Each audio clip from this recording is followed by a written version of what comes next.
ఏపీలో కల్తీ మద్యం వ్యవహారం తీవ్ర కలకలం రేపుతోంది. అన్నమయ్య జిల్లాలో కల్తీ కల్లు తయారీ కేంద్రంపై జరిపిన దాడిలో భారీ ఎత్తున సామాగ్రిని స్వాధీనం చేసుకున్న పోలీసులు ఇప్పటికే కేసు నమోదు చేసి నిందితుల్ని కోర్టు ద్వారా రిమాండ్కు పంపారు. ఇక ఇదే సమయంలో ఈ వ్యవహారంతో సంబంధం ఉన్న ఇద్దరు టీడీపీ నేతలపై ఇప్పటికే సీఎం చంద్రబాబు ఆదేశాలతో వేటు పడింది. దీనికి కొనసాగింపుగా ఇవాళ ప్రభుత్వం మరో కీలక నిర్ణయం తీసుకుంది. అన్నమయ్య జిల్లాలో కల్తీ మద్యం తయారు జరుగుతున్న ముందుగానే పసిగట్టడంలో విఫలమయ్యారంటూ ములకల చెరువు ఎక్సైజ్ సిఐ హిమబిందుపై వేటు వేశారు. ఆమెను విజయవాడలోని ఎక్సైజ్ కమిషనర్ కార్యాలయానికి అటాచ్ చేస్తూ ఉత్తర్వులు జారీ అయ్యాయి. ఇక దీంతో కల్తీ మద్యం వ్యవహారంలో మూడో వికెట్ పడినట్లయింది. హిమబిందు స్థానంలో లక్కిరెడ్డిపల్లి ఎక్సైజ్ సిఐ కిషోర్ కుమార్ కు ఈ బాధ్యతలు అప్పగిస్తూ నిర్ణయం తీసుకున్నారు. అన్నమయ్య జిల్లాలోని ములకల చెరువు మదనపల్లె పాత రోడ్డులో ఓ పాత డాబాలో విజయవాడకు చెందిన టీడీపీ నేతలు జనార్దన్ రావు, రాజు కల్తీ మద్యం తయారు చేశారు. ఇలా తయారు చేసిన మద్యాన్ని విశాఖ, తమిళనాడు, ఒడిశాకు చెందిన పలువురితో ఇతర ప్రాంతాల్లో ఉన్న బెల్ట్ షాపులకు పంపి అమ్మిస్తున్నారు. ఇక దీనిపై తాజాగా ఎక్సైజ్ పోలీసులకు సమాచారం రావడంతో దాడులు నిర్వహించి భారీ కల్తీ మద్యాన్ని సామాగ్రిని సీజ్ చేశారు. ఇక ఏపీలో ఈ కల్తీ మద్యం వ్యవహారం తీవ్ర కలకలం రేపుతోంది. ఇందులో టీడీపీ నేతల పాత్ర బయటపడటంతో ముందు జాగ్రత్తగా వారిని పార్టీ నుంచి సస్పెండ్ చేశారు చంద్రబాబు.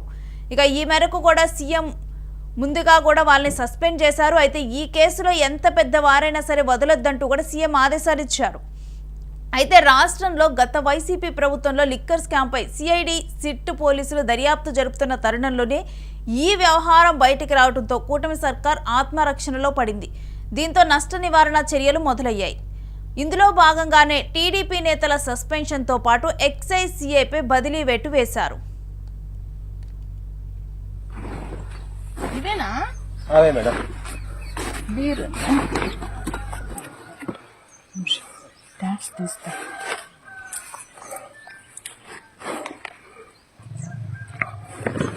మీ తోటలో ఎందుకు పెట్టుకున్నారు ఇవి?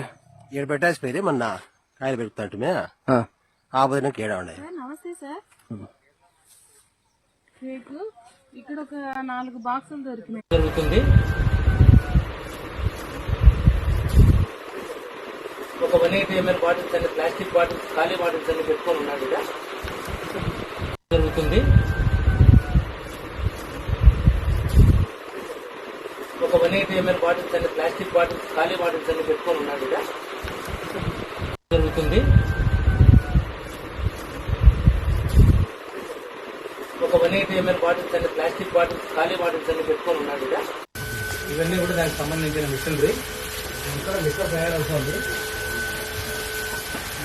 బయట నుంచి స్పిరిట్ క్యాన్లలో స్పిరిట్ వస్తుంది. ఇది స్పిరిట్ క్యాన్. ఇది సో నిన్న జరిగినటువంటి మద్యం తనిఖీల్లో కూడా ఒకేసారి అసలు 24 గంటలు కూడా గడవకు ముందులే 2 సార్లు కూడా ఈ కల్తీ మద్యానికి సంబంధించిన వాటిని అయితే పట్టుకోవడం జరిగింది. ములక్కల చెరువులో ఎక్సైజ్ సిఐ హిమబిందు ఈ తనిఖీలు నిర్వహించారు. ఈ తనిఖీలు నిర్వహించినప్పుడు పెద్ద మొత్తంలో కూడా ముందులేమో 1,40,00,000 వరకు కూడా ఖరీదు చేసే ఈ మద్యాన్ని పట్టుకోవడం జరిగింది, నకిలీ మద్యాన్ని. ఆ తర్వాత 24 గంటలు కూడా గడవక ముందలే మరలా కూడా అదే ఊర్లో ఇంకొక మద్యం డంపును సీజ్ చేశారు. ఇలా కూడా సీజ్ చేయడం జరిగింది. అయితే ఇంత అక్రమంగా కూడా మద్యం తయారు చేస్తున్న ఇప్పటి వరకు కూడా దీని మీద ఎందుకు గుర్తించలేదు, ఎందుకు చర్యలు తీసుకోలేదంటూ కూడా ఎక్సైజ్ సిఐ హిమబిందుపై వేటు వేశారు. ఇక ఆమెను విజయవాడలోని ఎక్సైజ్ కమిషనర్ కార్యాలయానికి అటాచ్ చేస్తూ ఉత్తర్వులు జారీ అయ్యాయి.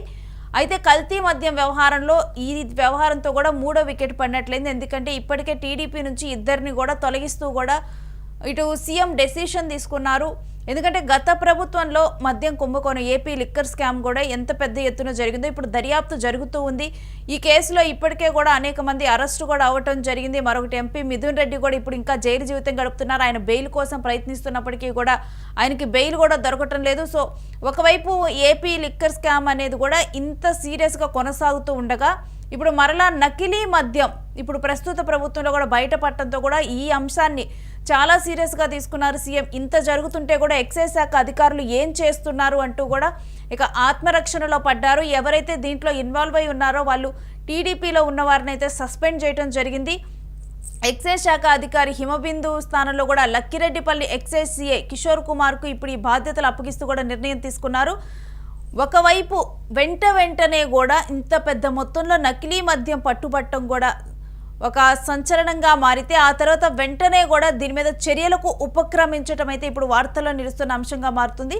అన్నమయ్య జిల్లాలోని ములకల చెరువు మదనపల్లె పాత రోడ్డులో ఓ పాత డాబాలో విజయవాడకు చెందిన టీడీపీ నేతలు జనార్దన్ రెడ్డి ఇటు రాజు వీళ్ళిద్దరూ కూడా కల్తీ మద్యం తయారు చేశారు. ఇలా తయారు చేసిన మద్యాన్ని ఇటు విశాఖ, తమిళనాడు, ఒడిశాకు చెందిన పలువురితో కూడా ఇక ఇతర ప్రాంతాల్లో ఉన్న బెల్ట్ షాపులకు పంపించి అమ్మిస్తున్నారు. ఇక దీనిపైన తాజాగా కూడా ఎక్సైజ్ పోలీసులకు సమాచారం రావడంతోనే ఈ దాడులు నిర్వహించారు. ఇక దాడులు నిర్వహించినప్పుడు 1,40,00,000 విలువ చేసే మద్యం దొరికింది. ఆ తర్వాత మరలా కూడా ఒక తోటలో మద్యాన్ని వదిలేసి మద్యాన్ని ఒక తోటలో కూడా ఉంచడం జరిగింది, పళ్ళ తోటలో. అక్కడ కూడా మరోసారి ఆ డంపును కూడా సీజ్ చేశారు. సో అక్రమ మద్యం ఈ విధంగా కూడా ఇంత పెద్ద మొత్తంలో కూడా మార్కెట్లో ఉంటే ఎక్సైజ్ శాఖ అధికారులు అక్కడ ఏం చేస్తున్నారు అని కూడా ఈ అంశాన్ని సీఎం చంద్రబాబు చాలా సీరియస్గా తీసుకొని దీని మీద ఇన్వెస్టిగేషన్ కొనసాగించవలసిందిగానైతే ఆయన ఆదేశించారు.